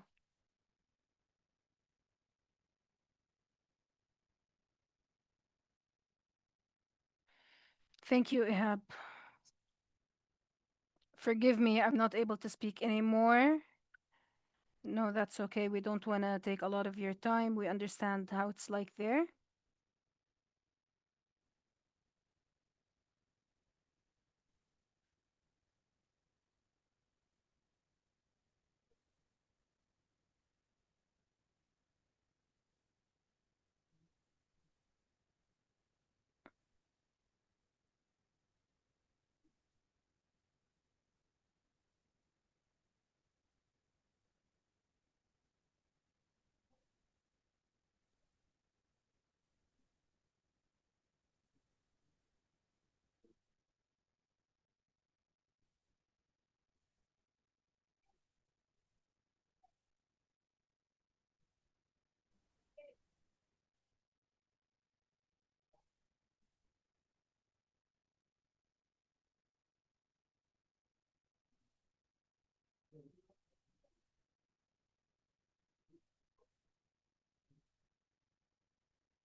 Excuse me, this is the interpreter. I just want to check in and make sure we're not getting any audio. Is anyone else hearing anything? There's no audio. Thank you so Oh, much. thank you. Thank you. I think I we think- were Can I also, talk comment on what you have mentioned? please, yes. Just يعني we share إيهاب يعني this is the story of all the Palestinians in Gaza. Minute by minute, day by day, we hear all the time that we have crimes for the Israeli. They attack the tent, they attack the houses, they kill the children, the women. Before 3 days, just a few women with their childs, they were go to just took what we called supplementary protein in the clinic. They were attacked by the Israeli. They were not fighting. They were not carrying weapons. They were just looking for supplementary protein because they are not able to find any meals to eat. So the story of Gaza really it is you cannot accept what you hear. Suppose that you are there and you watch what Ihab is watching daily. Anyway, by the end of that, I have to say that thank you for being here with us. Thank you for choosing to listen, to learn, and to stand with us, with Palestine. Uh, Not only in times of war, but in the quiet, ongoing struggle of farmers, herders, beekeepers, and communities, livestock keepers, the communities and the Palestinian who trying to live with dignity under the occupation. Your presence today is not just symbolic, it is a powerful. It is a reminder that injustice cannot hide behind silence, and that truth can travel across border, carried by hearts that believe in freedom, believe in dignity, in humanity, in solidarity. In Palestine, we plant not only olive trees, really, but we cultivate the hope. We raise bees and build garden not just to survive, but to resist, to exist. As Mahmoud Darwish said, we have on this earth what makes life worth living.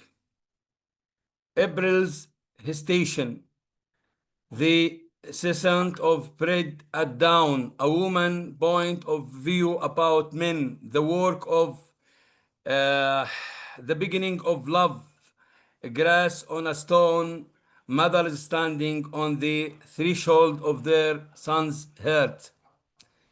There are the small, beautiful human things that we fight to protect, to support Palestine is to support people uh, who refuse to be earthed, who speak through olive trees, bees, songs, and memories. Yes, we thank you for standing with us. Thank you for hearing our voices and carrying our stories forward. With solidarity, hope, and unshakable belief in justice. From Palestine to the world, thank you. If the olive trees knew the hands that planted them, their oil would become tears.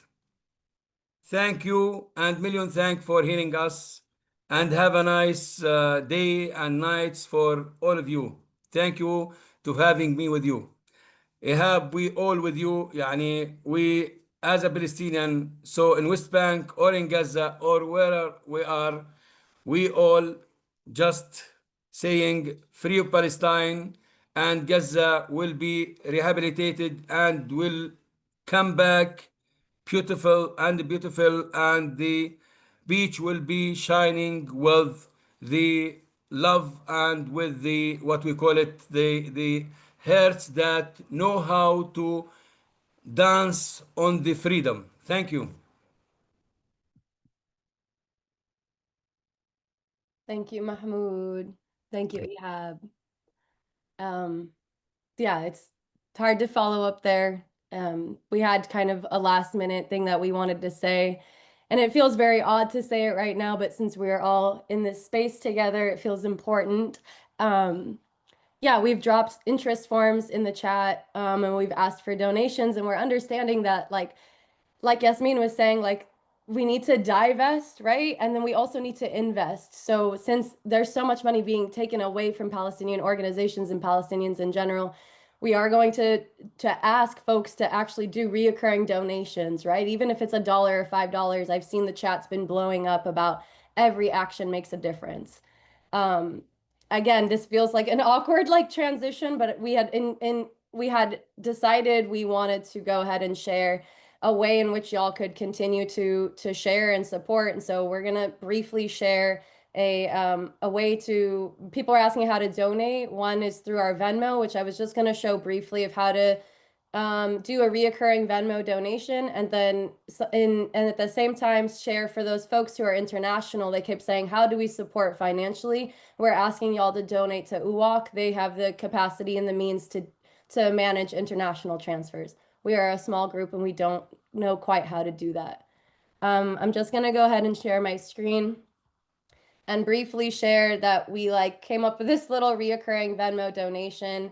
I think most of y'all know you can add comb cutters here on Venmo, and it's really simple to do a reoccurring donation. You can put in the amount, hit schedule, and then just choose how often you would like to donate. Friday is beautiful because it's the holy day for Muslims. And then you can donate as long as you want. Again, we're figuring out how do we divest and then how do we also invest.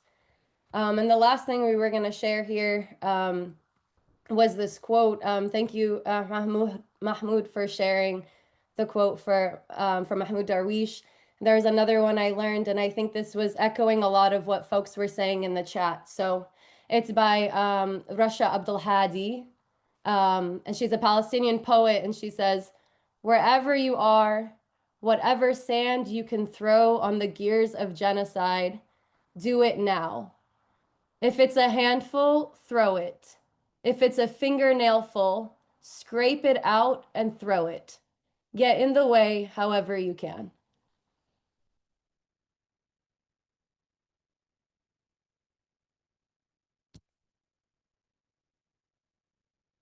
And with that, I'll just pass it from anybody else who has closing words or remarks. Otherwise, we can wrap up. But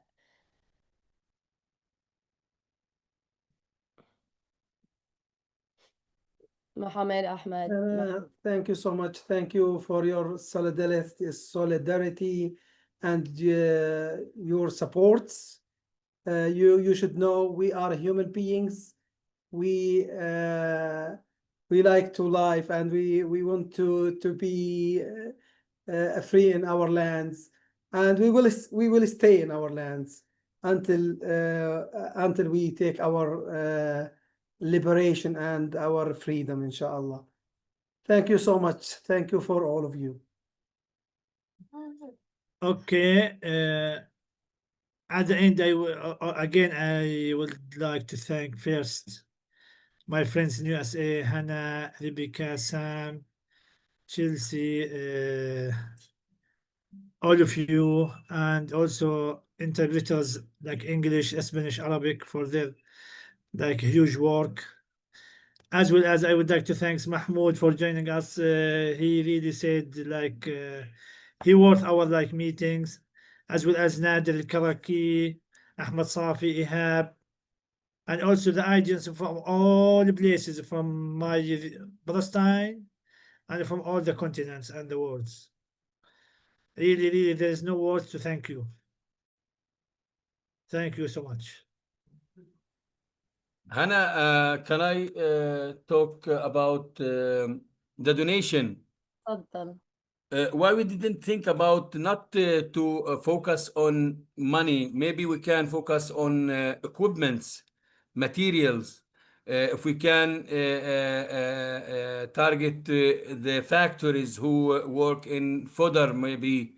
Last year we get a donation with 15,000 ton of barley. This came from Ukraine through Jordan, yeah, as a donation for the livestock keepers in West Bank. Maybe vaccination for the animals, maybe some tools, maybe some equipments that can help the women in their farm work. Most of our women, they used to use their hands for milking the animals. Why we don't support them with machines to reduce the time of serving the animal to use this time for educate their children, for to look for after for herself also, not only to have all the time on the farm.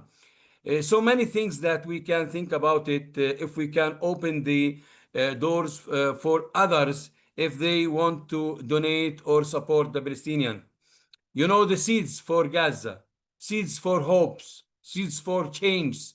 1 kilogram of tomato seeds, which equal now, I think, $10,000, 10,000 per kilo seeds. So if we can get this one, we can cultivate at least 2,000 dunam of tomato. So maybe the small things can make big things. So maybe the money is not only the issue that we can help the people. The other issue that we can open the gates for the private sector in all the world, if we can target them, if we can really open negotiation with them, tagging them with our presentation, with our talk. Maybe we can collaborate in that. Maybe there is what we call it conferences for them, or symposium for them, or what we call it marketing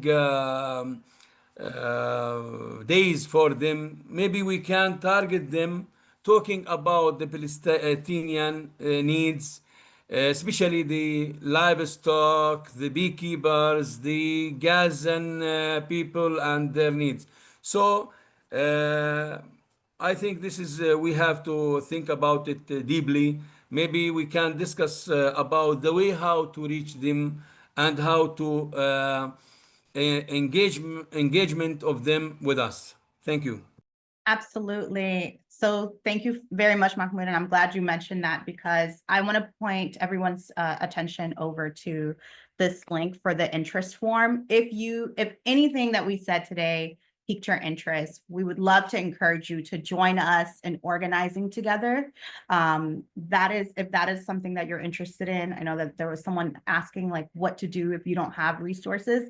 That is a wonderful way to join us. Join forces with us, bring your brain, bring your curiosity, bring all of your ideas, and let's continue collaborating with our colleagues in Palestine, all over Palestine. And yes, we have so many ideas as to what to do into the future. We want this genocide to end, but what does the other side look like? And absolutely, let's continue building and let's continue, showing up. So thank you so much. Good night to all of you in Palestine. Good afternoon to all of you here on the west side of things. And we will see you very soon. We look forward to hearing from you. And thank you all so much for joining, for listening, and for being present with us. Thank you. Thank you, Mohammed. Thank you, Mahmoud and Ahmed and Ihad. Thank you. Thank you Bye for bye. Yasmin and Maria and Halika and all the interpreters. Thank you, Thank Golia, again. Shukr. Good night. Thank you, everyone. Bye. Shout out to Patty. Patty. Thank you. Thank you, Nader.